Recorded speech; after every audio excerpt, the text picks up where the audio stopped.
सिंध जा जेके ॾाहा माण्हू आहिनि, जिन खे जेके क़ौमी दर्द रखंदड़ माण्हू आहिनि, जेके पढ़िया लिखिया माण्हू आहिनि, उहे असांजी रहनुमाई कनि।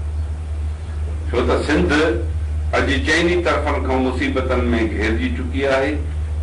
सिंध खे ख़तमु करण जूं साज़िशूं पयूं थियनि ऐं सिंधी जेकॾहिं पंहिंजो तारीख़ी वजूद बचाइण चाहिनि था त पोइ उन में हाणे कलमकार हुजे, अदीब हुजे, दानिश्वर हुजे ऐं असांजो पढ़ियो लिखियो माण्हू हुजे, वकील हुजे, शागिर्द हुजनि, सभु गॾिजी सिंध जे लाइ सोचूं, सिंध जे लाइ राहूं तलाश कयूं।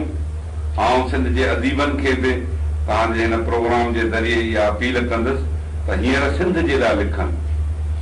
जहिड़ो किरदार वॾी यूनिट में सिंध जे अदीबनि ऐं शाइरनि जो हुयो, उन किरदार खे दोहिराइण जी ज़रूरत आहे। असांजी रहनुमाई कनि।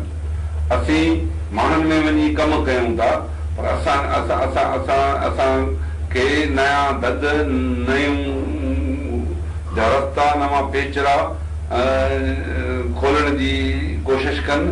सिंध जे माण्हुनि में शऊर खे पुख़्तो करणु, सिंध खे हिननि मुसीबतनि मां निकिरण जो हिकिड़ो छुटकारो ॾसनि, सही रहनुमाई कनि ऐं पंहिंजे कलम जी जुंबश सां सिंध अमड़ जी आज़ादी ऐं ख़ुशहाली जे लाइ उहे रस्ता कढनि।